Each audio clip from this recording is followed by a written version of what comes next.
Bueno, Pablo, continuamos con nuestro diálogo acerca de este interesantísimo itinerario en el mundo de la Sagrada Escritura. Así que hoy tocaría hablar acerca de la relación entre la Escritura, entiendo, y la teología y después la filosofía, ¿no? Que son temas amplísimos, así que te escuchamos con mucha atención. Con mucho gusto, Eugenio. Bueno, podríamos decir que hay una relación que se establece entre la revelación, la palabra de Dios, y por otra parte lo que se fue elaborando a lo largo del tiempo, a lo largo de los siglos, que es la teología. Obviamente que todo eso se fue haciendo lentamente, luego del tiempo apostólico, el tiempo patrístico, el tiempo medieval, se llegó a una formulación o a muchas formulaciones teológicas donde intervinieron una gran cantidad de santos, de doctores y también del mismo magisterio de la Iglesia. Entonces, dentro de esa formulación, nosotros procuramos quedarnos no solamente con lo que es la revelación de la palabra de Dios, sino ver que esto ha tenido también un desarrollo en el orden dogmático. Entonces, uno podría poner un ejemplo para ilustrar este vínculo entre la palabra de Dios, la filosofía y lo que es una formulación dogmática, cuando uno toma, por ejemplo, la palabra transubstanciación o el hecho de la transubstanciación. Nosotros creemos en las palabras de la consagración, sabemos que Cristo en los evangelios sinópticos y bueno, también en San Pablo está, como en la última cena Jesús dijo: tomen y coman, esto es mi cuerpo, tomen y beban, este es el cáliz de mi sangre. Y posteriormente la Iglesia, en torno al Concilio de Trento, define lo que es la transubstanciación. Nosotros creemos que cuando el sacerdote dice dichas palabras en la persona de Cristo en la Santa Misa, el pan deja de ser pan, se convierte en el cuerpo de Cristo, el vino deja de ser vino, se convierte en la sangre de Cristo. Y decimos transubstanciación, o sea, hay un cambio de sustancia. Deja de ser la sustancia del pan, pasa a ser la sustancia del cuerpo de Cristo. Deja de ser la sustancia del vino, pasa a ser la sustancia de la sangre de Cristo. Entonces, cuando utilizamos esa palabra, hacemos uso de la distinción de sustancia y accidente que viene del tiempo de Aristóteles.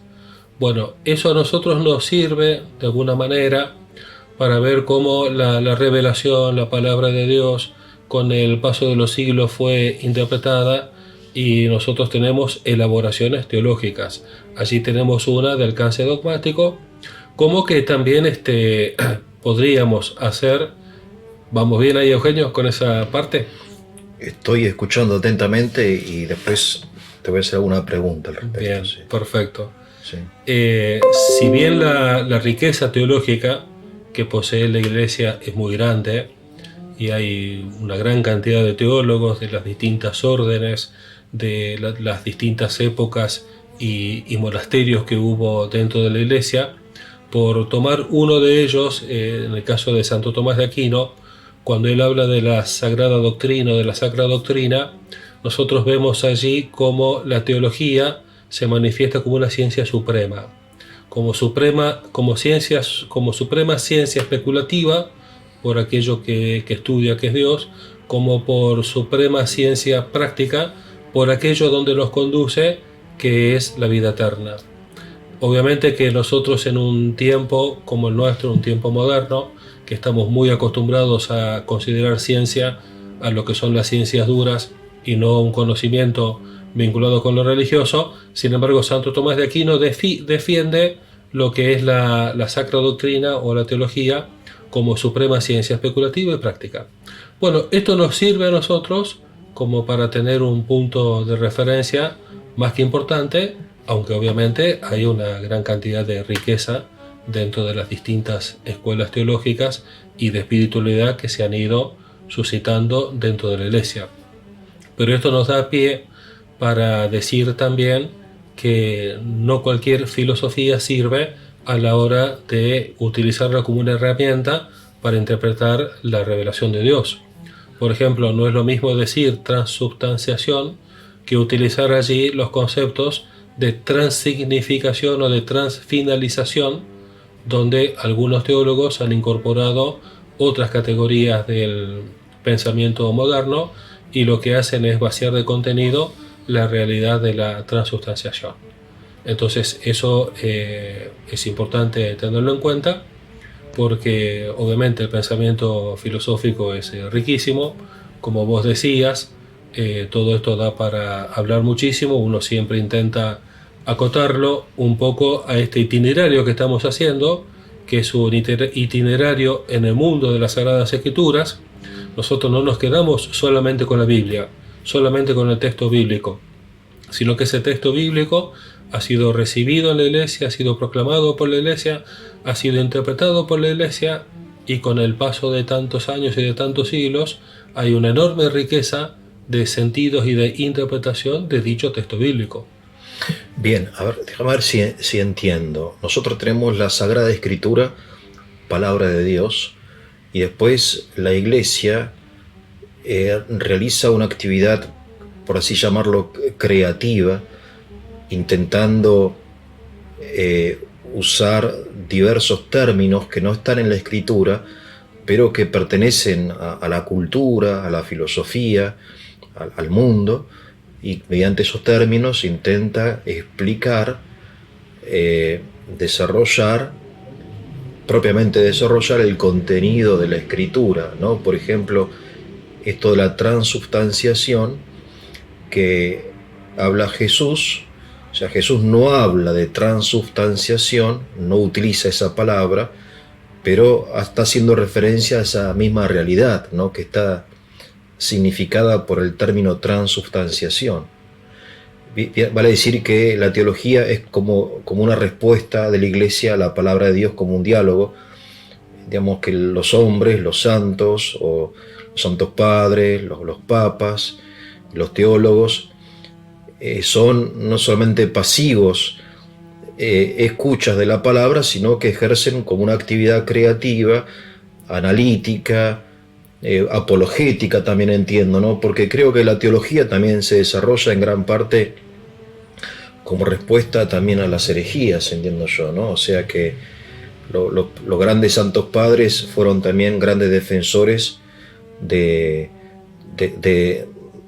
por ejemplo, de la consubstancialidad, hablando, ¿no?, de filosofía del Hijo con el Padre. Creo que era como la palabra que en el siglo IV y V hacía, digamos, ponía la frontera entre lo que era la ortodoxia y la heterodoxia, ¿no? El Hijo es consubstancial al Padre, pero esa palabra substancia proviene del mundo helénico, no del mundo bíblico, ¿no? Es decir, del mundo al cual pertenecían los santos padres, ¿no?, que era el imperio romano, greco-romano, ¿no?, la cultura griega. Entonces, ahora, ¿hasta qué punto, por otro lado, me pregunto, puede ser vinculante esto? Porque uno cree en la revelación. Ahora, ¿hasta qué punto, por ejemplo, es vinculante hablar sí o sí de transubstanciación, ¿no?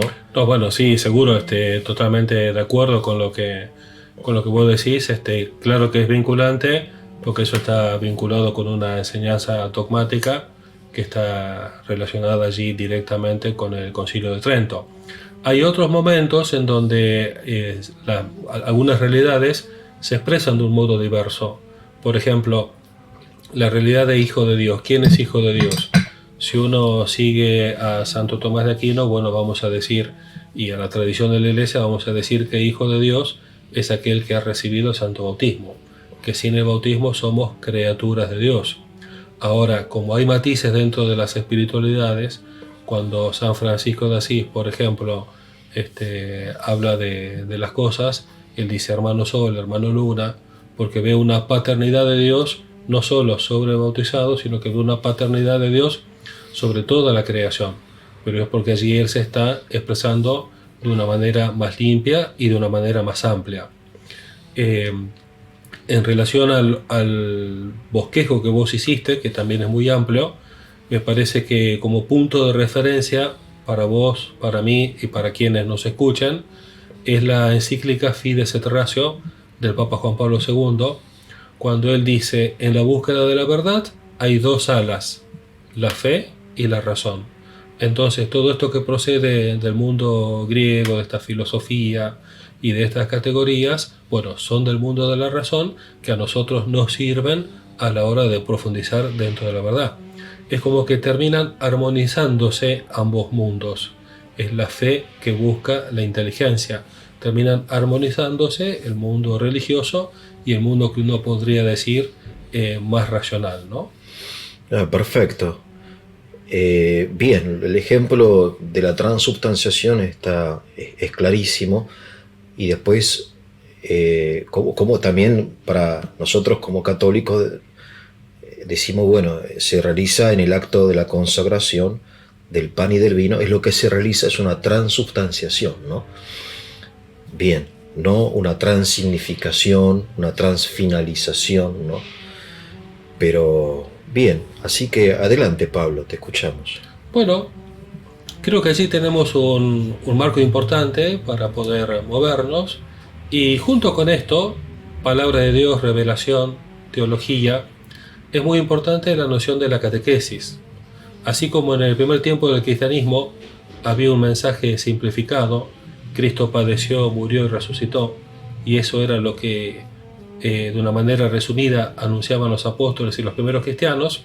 Bueno, con el paso del tiempo y elaborándose la teología como una ciencia muy sabida y muy fundamentada, obviamente eso queda en su cultivo más bien para pocas personas. Sin embargo, se procuró que a través de catecismos llegara al común de los cristianos, llegara la enseñanza cierta y la enseñanza de la fe profundamente pensada. Entonces, el Trento tuvo su catecismo, posteriormente, bueno, hubo muchos catecismos así importantes, seguro.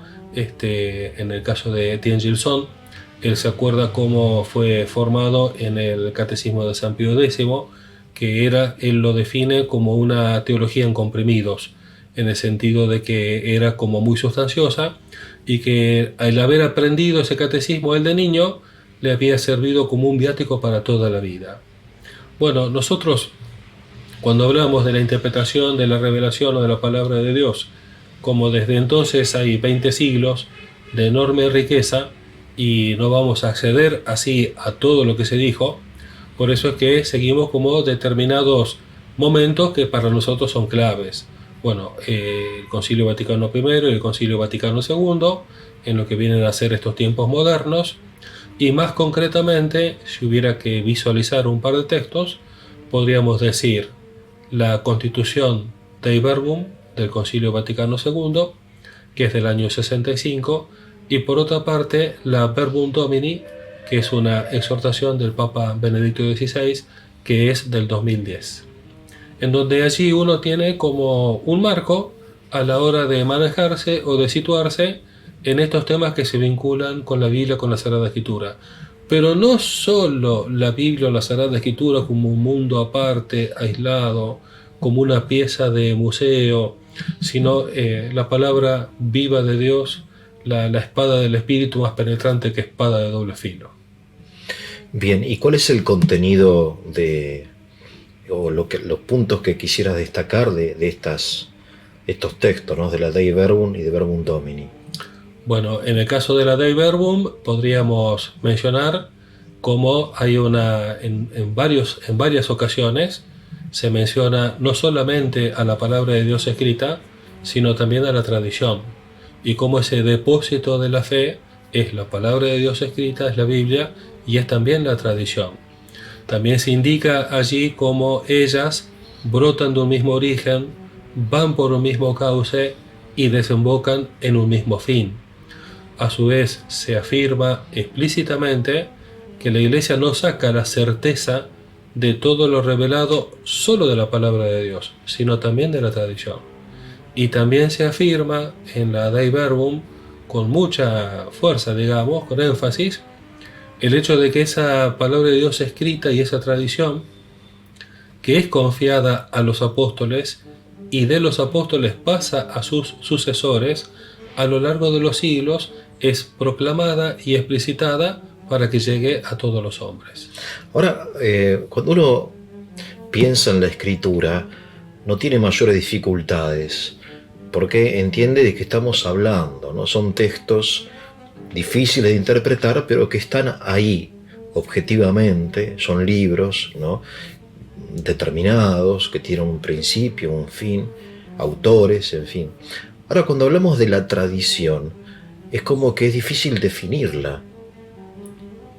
¿Qué es la tradición para la Iglesia Católica? Bueno, la misma Constitución o la misma Dei Verbum del Vaticano II ya nos sitúa dentro de esa realidad desde el momento en que reconoce que hay una tradición que está allí a la par de la palabra de Dios, en cuanto que es también revelación. Creo que complementario, y tratando de responder lo tuyo, allí podemos ver que la tradición de la Iglesia es gigantesca.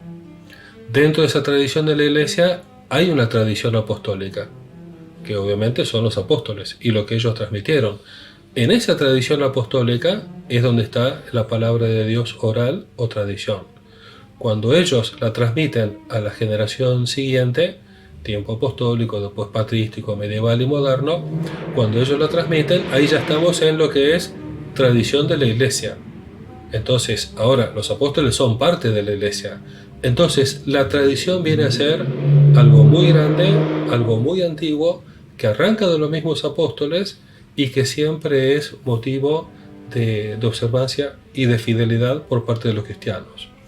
Y esto nos lleva a no concebir, cuando hablamos de palabra de Dios, a concebir solo la palabra de Dios escrita y a tener la idea de, cuando hablamos de la revelación, nos imaginamos solamente un libro que lo tenemos en la mano, que lo abrimos y nos olvidamos de el contexto de tradición en el cual fue gestado, en el cual nació. Eso lo tenemos muy presente, ya que se anuncia luego de Cristo, pasan más de 20 años, donde todo el recuerdo de lo que Cristo había hecho estaba en los apóstoles, se transmitía y se vivía en los apóstoles, hasta que recién se pone o se comienza a poner por escrito lo que viene a ser el Nuevo Testamento. Pero es cierto, la palabra tradición o la realidad de la tradición es como un concepto desafiante, pero que un católico siempre lo tiene presente porque es esencial a la hora de la transmisión de la fe. O sea, de alguna manera lo que vos decís es que la misma Sagrada Escritura, me refiero a los libros del Nuevo Testamento, son la parte escrita de la tradición, se podría decir, que no es que sean dos cosas distintas, sino que la tradición, para verlo desde la tradición, ¿no? La tradición escrita es son los libros del Nuevo Testamento, y después hay una tradición oral. Ahora, esa tradición oral, ¿qué es? ¿Son verdades que no están contenidas en la Biblia? ¿O es una forma de interpretar la Biblia? ¿O es un espíritu, ¿no? Como dice el Señor, que bueno, que la letra dice mata, el espíritu da vida. O sea, ¿cuál es la relación entre la tradición y la escritura, ¿no? O la tradición contiene verdades que, por ejemplo, la Asunción de María, ¿no? O mismo el canon de la Escritura, que no están en la Escritura, ¿no? Y que sin embargo son verdades de fe. ¿Cómo se puede entender un poquito mejor esto de la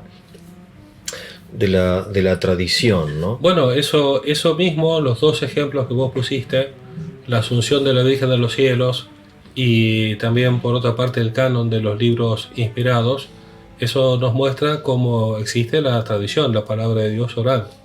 La Asunción de la Virgen de los Cielos no está como tal en la Sagrada Escritura, no está en el Nuevo Testamento. Claro. Por otra parte, no hay ninguna parte del Nuevo Testamento donde diga cuáles son los libros inspirados de la Biblia. Claro. Eso es una gran verdad que la Iglesia la recibe de la tradición, y del paso de los siglos se va llegando a distintas definiciones hasta la que es definitiva en el Concilio de Trento. Claro. A nosotros nos sirve siempre como un marco referencial el concepto de la tradición, y en cada caso se irá acotando, digamos, ¿no? Y yendo, digamos, en el contexto nuestro, donde Sí. vemos la importancia de la revelación, de la teología y del catecismo, junto con estos dos documentos que mencionábamos, la Dei Verbum y la Verbum Domini, tenemos que mencionar el gran esfuerzo que se hizo en el año 92 con la publicación del Catecismo de la Iglesia Católica. Sí. ¿Por qué motivo? Porque ahí se actualizó toda la enseñanza de la Iglesia, pasando por la del Vaticano II a los tiempos modernos. Y junto con ese libro es de mucha importancia uno que salió con posterioridad, que se llama el Compendio del Catecismo, donde en forma de preguntas y de respuestas se fue tocando los grandes temas de la fe y explicitándolos a través de esa forma. Por ejemplo, nosotros hemos escuchado una expresión antigua: extra ecclesiam nulla salus. Fuera de la iglesia no hay salvación. Sí.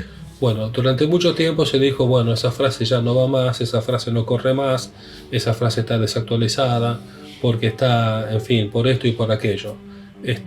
Resulta que, claro, como esa expresión está en los padres de la iglesia, está de modo solemne en el magisterio del primer milenio, había quedado en el último tiempo bastante en desuso, no lo usaba el Vaticano II, cuando sale el compendio del Catecismo de la Iglesia, allí se dice, esta frase, si se pregunta por esta frase, extra ecclesiam nulla salus, y lo que hace el compendio es responder con palabras del Concilio Vaticano II, diciendo, el mismo concilio afirma, en alusión a la Lumen Gentium, que la iglesia fundada por Cristo es necesaria para la salvación.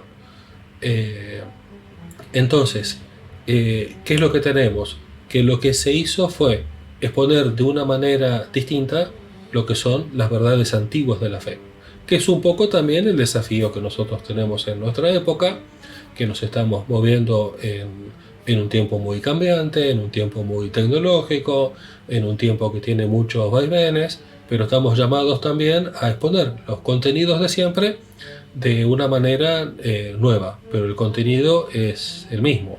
Algo así como lo que hace alusión la Escritura: Jesucristo es el mismo ayer, hoy y siempre, por más que se vayan variando los vehículos. Claro, volvemos a aquello que vos mencionaste en un video anterior de San Vicente de Lérins, que la tradición, o mejor dicho, la ortodoxia, el cristianismo, es aquello que siempre, ¿no?, por todos y en todas partes es confesado. Es un poco esta idea de la tradición como algo universal, ¿no? La tradición nunca es algo particular precisamente la tradición, por ser católica, tiene que referirse a toda la iglesia, ¿no? Me refiero que no se trata de tradiciones particulares que existen también en la iglesia, entiendo, ¿no? Por ejemplo, tradiciones rituales que hay, ¿no? Hay diversos ritos o diversas, no sé, costumbres administrativas o en Oriente, Occidente. Estos son cosas, claro, pero que forman parte de la riqueza de la gran tradición que posee la claro, iglesia. pero son como tradiciones, ¿no? Y después lo que vos empezás a hablar de la filosofía. Después la filosofía o la teología especulativa ya no es, digamos, por ejemplo, el concepto de transubstanciación no es propiamente algo que haya venido literalmente de los apóstoles, sino que es teología, ¿no?, que ha sido desarrollado a partir de la enseñanza del Señor, pero usando instrumentos de la filosofía, en este caso aristotélica. Claro, ¿no? y en ese caso el que me dio fue Santo Tomás de Aquino, en el caso de la transubstanciación, en el caso que vos decías, en contra de la herejía de Arrio, en el siglo IV, para defender la consubstancialidad del Verbo con el Padre. Bueno, entonces fue otro teólogo u otro santo de la Iglesia, Claro, ¿no?, claro. el que dio cuenta de esa situación. Claro, porque los padres de la Iglesia, San Basilio, San Atanasio, no sé, San Gregorio y otros grandes padres, utilizan mucho el término persona y naturaleza para, entre comillas, aunque no es propiamente explicar, sino tratar de entender y desarrollar los dos grandes misterios de la fe, ¿no?, que son la Trinidad, la unidad y la Trinidad de Dios, y después la encarnación, ¿no?, las dos naturalezas de Cristo en la única persona. Entonces, ellos toman estos términos, los padres de la Iglesia. Eso que vos dijiste en 2 o 3 palabras, que yo también lo puedo repetir ahora en 2 o 3 palabras, cuando decimos Dios Padre, Dios Hijo, Dios Espíritu Santo, tres personas distintas, un solo Dios verdadero, o cuando nosotros confesamos la persona divina del Verbo, que es perfecto Dios y que es perfecto hombre, eso que nosotros podemos formular en pocas palabras, se lo debemos a una enorme elaboración de siglos pasados, del tiempo patrístico, Claro, que nos lo han transmitido así. Entonces, bueno, nosotros ahora podemos decirlo con toda convicción y con toda certeza. claro, claro. Porque yo insisto en esto de la creatividad de la iglesia, porque realmente la actividad creativa de la iglesia como respuesta a la palabra de Dios, por ejemplo, la tradición musical, arquitectónica, los mismos íconos sagrados, las imágenes, ¿no?, sagradas, que son una forma también de expresar la fe en colores, ¿no?, en figuras, que obviamente uno no los encuentra así en la escritura, pero son coherentes con la escritura, ¿no?, ya que, en fin. Sí, yo ahí lo que diría, ya que vos además de lo que es la interpretación bíblica, hiciste una alusión a la parte artística y a la expresión de la belleza en todo el tema litúrgico y fuera de la liturgia, allí lo que haría referencia es a la misma palabra de Cristo. No los dejaré huérfanos, les enviaré el Espíritu de la verdad y el Espíritu los conducirá a toda la verdad. Claro, Recordemos que hay una asistencia del Espíritu Santo prometida por Cristo, no solo para el día de Pentecostés, sino que acompaña a la iglesia hasta el final de los tiempos. bien, Entonces esa inspiración que viene de la tercera persona de la Santísima Trinidad es la que va animando a la iglesia. claro, No en vano nosotros decimos cuerpo de Cristo, que la imagen es bíblica, obviamente viene de San Pablo, decimos cuerpo místico de Cristo, y cuando hablamos del Espíritu Santo hacemos alusión al Espíritu Santo, que es alma de la iglesia, bien, y bueno, que la va asistiendo conforme a aquello que el mismo Cristo nos prometió. bien. Muy interesante, Pablo, la verdad que son cosas nuevas que uno va aprendiendo, ¿no? Y esto del catecismo también, que entiendo que tenemos la escritura, la tradición y el magisterio, ¿no?, que son como un trípode, y el magisterio es el que redacta un catecismo, que es un texto también, que es un texto que, bueno, que está en forma sistemática, ¿no? La fe, porque en la escritura no son textos sistemáticos, son biográficos. En cambio, acá en el catecismo uno encuentra la verdad de la fe de acuerdo al credo, los mandamientos, ¿no?, el Padre Nuestro, en fin, los sacramentos. Y en el tema que a nosotros nos interesa, que vamos viendo la palabra de Dios en todo el itinerario posible y en todas las repercusiones posibles, nos interesa el tema del catecismo de la Iglesia Católica del año 92, porque allí tenemos los principales textos bíblicos, los tenemos interpretados dentro de la tradición de la Iglesia, con la intervención del magisterio. Entonces, muchas veces nosotros experimentamos, eso ocurrió hace unas semanas atrás en las lecturas de la misa, cuando se leen ciertos textos del Antiguo Testamento, encontramos dificultad para entenderlos, porque nos resultan bastante distantes.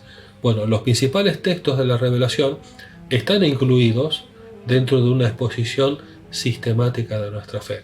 Entonces uno va a ese mismo catecismo y allí encontramos tal texto como fue interpretado. Hay Claro. otros modos de acceder a dicha interpretación, pero también buscamos los modos que sean accesibles, y hay que recuperar el valor que tiene ese catecismo a la hora de la interpretación de las Sagradas Escrituras. Claro, claro. Aparte, nosotros sabemos que en la época apostólica ya se intentó de alguna forma sistematizar la fe, ¿no? El texto del credo apostólico, que se remonta a aquella época, ¿no?, el que se reza en las misas, creo en Dios Padre Todopoderoso, etc., es una forma ya sistemática, ¿no?, a partir de Dios, después la creación, el hombre, el pecado, la redención, de exponer la fe, ¿no? Porque, bueno, es de nuevo la iglesia, ¿no?, que es madre y maestra. Así que... Allí me parece importante, ya que vos trajiste el concepto del magisterio, claramente nosotros seguimos un magisterio que ya es bimilenario, y ahí es importante aquella precisión que nos trae la Dei Verbum del Vaticano II, cuando luego de marcar esa gran relación entre la escritura y la tradición, y de mencionar que se complementa obviamente con el magisterio, como que las tres están juntas, pero claramente dice, el magisterio no está por encima de la palabra de Dios, sino a su servicio. Lo Claro. cual no puede ser de otra manera, porque una cosa es la revelación y otra es la que quien interpreta la revelación. Claro, claro. Hay, sin embargo, en el magisterio afirmaciones que están como implícitas en la palabra de Dios. No, el magisterio las explicita, me parece a mí. Las va explicitando conforme se van desarrollando las polémicas, las temáticas, Claro. conforme van cambiando la historia de los hombres. Claro. Esa es la competencia del magisterio, la de ir actualizando y recordando esa misma palabra de Dios dicha de una vez para siempre. Claro, porque entiendo yo que la Iglesia, por un lado, tiene la mirada fija en la revelación, pero por otro lado tiene la mirada puesta en la gente, en el mundo, ¿no?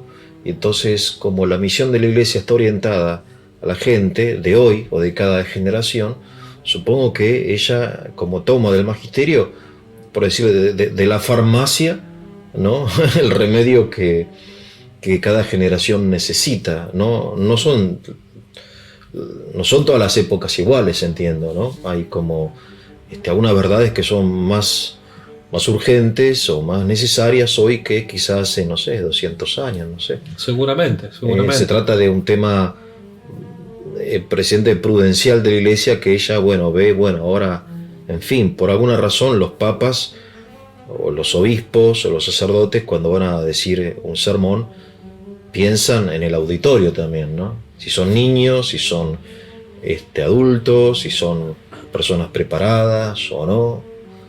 Eso, ahí recordemos, Dios quiere que todos los hombres se salven y lleguen al conocimiento de la verdad. Bien. Esa frase está en la Escritura. Dios quiere que todos los hombres se salven y lleguen al conocimiento de la verdad.